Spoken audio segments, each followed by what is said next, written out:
3D design in simulation games dan bagaimana virtual world ini dapat memberikan immersion yang berbeda pada user experience. Kenapa sih yang membahas topik ini? Karena saat ini topik hangat mengenai metaverse, di mana Facebook ingin mencoba mengubah experience yang dirasakan oleh user dari yang scroll menjadi merasakan experience seperti sedang berada di dunia virtual dengan dibantu VR-nya yang tentunya dalam dunia virtualnya itu didukung oleh berbagai macam objek 3 dimensi. Industri 3D design ini mungkin 10 sampai 15 tahun lagi akan semakin berkembang ya menjadi sebuah kewajiban gitu ya. Khususnya bagi para penggiat desain untuk memberikan experience yang berbeda kepada usernya secara imersif. Flight Simulator ini dia berupa game gitu ya, di mana kita simulasi untuk menerbangkan pesawat dari boarding hingga mendarat di bandara selanjutnya. Nah, kemudian di Flight Simulator ini kan dia mensimulasikan satu dunia ya, jadi benar-benar ada semua bandara. Tapi masalahnya adalah bandara bawaannya itu bentuknya nggak sesuai aslinya.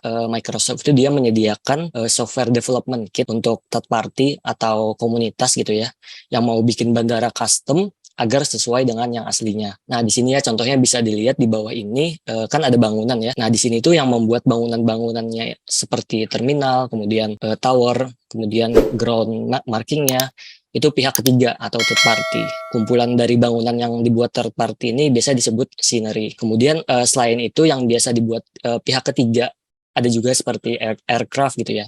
Ya terkadang pesawat bawaannya yang default dari Microsoft Flight Simulator itu masih kurang realistis sehingga masih perlu ada yang develop lebih lanjut. Nah, di sini ada contoh gambar ya, yaitu Terminal 1 dari Bandara Soekarno-Hatta di Tangerang. Nah, jadi ini kita membuat produk yang isinya itu bangunan Terminal 1 sampai 3, kemudian juga ada tower, kemudian hangar gitu ya, dan memberikan experience yang realistik nih ketika bermain simulator. Nah, jadi bisa dilihat gambar ini ya, kalau nggak pakai itu dia cuma kotak gini doang, kayak generic building bawaan gitu ya, nggak sesuai aslinya. Nah, sedangkan kalau yang menggunakan third party atau di custom gitu ya, nah jadi dia mirip dengan yang aslinya. Nah, kemudian lanjut, ini akan menjadi suatu hal yang menarik ya, dimana mungkin nantinya sebutan users akan beralih menjadi players. Karena seperti yang kita lihat ya, bentuk-bentuk konten itu terus menjadi berlebihan ya, atau sehingga muncullah alat-alat yang mendukung immersion tadi seperti VR dan AR. Nah, tentunya hal ini bisa menambah atau cara baru gitu ya untuk memberikan experience yang berbeda dari yang pernah ada sebelumnya. Nah, saat ini itu penggunaan VR ini banyak diterapkan di corporate training ya, khususnya pada industri yang risknya tinggi seperti penerbangan, kemudian kedokteran, kemudian juga militer. Ketika data yang berbicara ya, di sini data dari Statista yang terbit tahun 2022, pertumbuhan pengguna VR dan AR di US itu dari tahun 2017 ke 2023 ya, tiap tahunnya trennya selalu naik ya. Nah, ini cukup menarik ya, karena alat VR ini merupakan device yang digunakan untuk merasakan being physically present gitu ya di virtual world. Nah, walaupun definisi harus menggunakan VR atau AR, nah jadi game saja pun sebenarnya bisa disebut metaverse. Nah, kemudian juga metaverse ini masih relatif baru ya. Jadi mungkin langkah cerdas untuk kita sebagai desainer di UX gitu ya adalah sit back and observe. Karena kita masih perlu tahu nih dan banyak ngeriset dan juga tes ya, kira-kira bagaimana sih pengguna berinteraksi gitu ya dengan metaverse atau dunia virtual ini, dan gimana kira-kira produk akan diterima oleh halayak umum. Di samping itu, kita juga perlu menambah awareness kita nih ya terkait tech seperti alat VR, kemudian AR di market saat ini, agar kita nggak ketinggalan nih, sehingga dapat membayangkan kira-kira gimana sih alat ini dapat di-utilize gitu ya untuk memberikan experience immersion yang berbeda pada users.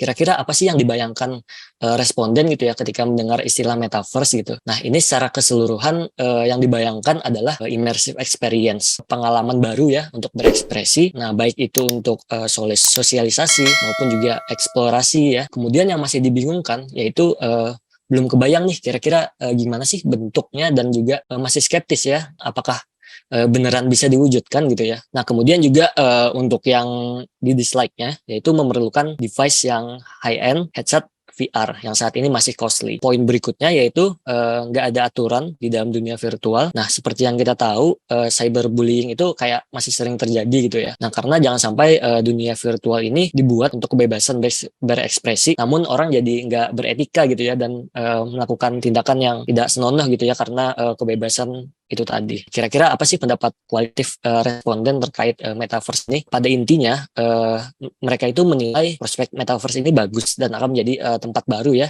untuk bereksperimen, namun dinilai masih lama untuk masif digunakan.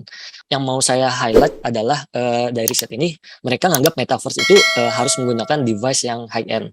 Riset yang berikutnya yang dilakukan kata data secara kuantitatif ya di Arab Saudi, sebanyak 1.000 responden itu menyimpulkan bahwa banyak orang yang ingin masuk metaverse untuk kantor virtual gitu ya, menonton seni dan hiburan, kemudian ada investasi kripto ya, belajar ya, kemudian juga bersosial dan bermain game gitu. Dari keempat riset ini, di samping data pertumbuhan pengguna VR dan AR tadi, kalau dilihat sebenarnya metaverse ini masih sangat eksperimental ya, di mana masih belum terlihat mana sih produk yang benar-benar sukses dan dipakai oleh banyak orang. Bahkan dari dua riset tadi masih terdapat blockers. Mereka masih menilai metaverse itu masih lama untuk masif digunakan karena masih butuh device penunjang ya. Nah, jadi yang designers bisa lakukan adalah sit back and observe ya, atau meningkatkan awareness kita gitu ya terhadap big tech yang sedang bergerak seperti Meta dan Oculus. Kemudian salah satu pergeseran paling jelas gitu ya dalam desain UX di metaverse adalah pergeseran yang ke arah lebih ke 3D design. User experience design kita mungkin akan diminta menjadi 360 ya, karena sebagian besar pengalaman metaverse itu sangat bergantung pada headset VR dan dunia virtualnya ya. Nah, jadi hal yang mungkin dilakukan sebagai desainer adalah mungkin mengeksplorasi terkait pemodelan 3D gitu. Gimana sih proses pembuatan objek 3D sampai dengan objek atau produk itu digunakan oleh end user gitu ya. Yang pertama kali dilakukan dalam membuat objek 3D yaitu ada riset juga nih. Nah, jadi artinya kita perlu tahu kan terlebih dahulu kondisi existing yang ada di real world-nya itu seperti apa sih. Kemudian yang kedua, kita tuh harus tahu juga ya detailnya seperti gimana sih kira-kira bentuk bangunannya, kemudian jendelanya, atapnya, dan detail kecil. Nah, jadi seperti material di sini atau objek yang berbahan metal itu perlu di-define untuk objek yang dibuat, kira-kira material propertiesnya nanti akan seperti apa. Nah, di mana modeling ini merupakan proses membentuk ya sebuah shapes agar menjadi sebuah bentuk yang diinginkan. Modeling toolsnya umumnya bisa pakai Blender gitu ya. Kemudian juga ada 3ds Max atau SketchUp ya. Nah, yang saya gunakan itu biasanya SketchUp karena UI-nya lebih mudah dan simple. Tapi kalau untuk animasi atau dalam modeling memerlukan bones gitu ya, untuk dianimasikan itu biasanya pakai Blender atau 3ds Max. Yang pertama kita butuh layoutnya ya, karena ini objek real world yang kita olah, maka kita perlu citra satelit nih sebagai acuan dalam ukuran model. Nah, setelah itu objek yang masih berupa balok ini kita edit lagi gitu ya, baik itu di slice, ditambahkan atap gitu agar lebih mendetail. Tentunya dalam modeling ini ada aspek yang diperhatikan juga ya, khususnya di mana kita tidak hanya untuk di-render saja, objek ini akan di-deliver ke end user. End user atau pengguna kita tentunya punya spek laptop atau PC yang berbeda-beda ya. Namun tetap harus menjaga agar objek itu low poly ya. Dikarenakan apabila high poly itu dapat memberatkan di PC-nya pengguna gitu. Bisa dilakukan dengan membuat detail melalui tekstur, bukan di model 3D-nya. Texturing ini kayak seperti mewarnai. Jadi kalau dianalogikan dengan UI, itu kita membuat model 3D itu masih berupa wireframe. Nah, di mana belum ada warnanya dan teksturnya gitu ya. Nah, kemudian kita lengkapi lagi dengan warna, tekstur, barulah terlihat bentuk dari sebuah objek itu ya, dari yang masih berupa plain model kayak gini ya. Kemudian kita bikin texture sheets-nya di image editor, kita unwrap ya modelnya menjadi dalam satu sheets ini atau image ini, kemudian kita apply kembali ke modelnya, jadilah model tersebut berwarna ya karena sudah di-apply tekstur gitu. Dalam membuat tekstur yang realistik itu nggak bisa hanya menggunakan plain colors ya, tapi harus menggunakan realistic pattern gini, dimana realistic pattern ini apabila dia di grid, dia itu akan nyambung ya antara sisi kiri dan kanannya, kemudian dikombinasikan ke dalam satu sheet tekstur seperti ini. Kita sebutnya UV mapping, di mana UV mapping ini bayangkan apabila ada sebuah objek ya berupa kubus, kemudian dipotong-potong maka akan terbuka dan jadi persegi ya dia ya. Nah, persegi-persegi inilah yang akan kita warnai atau kita kasih tekstur. Ada yang istilahnya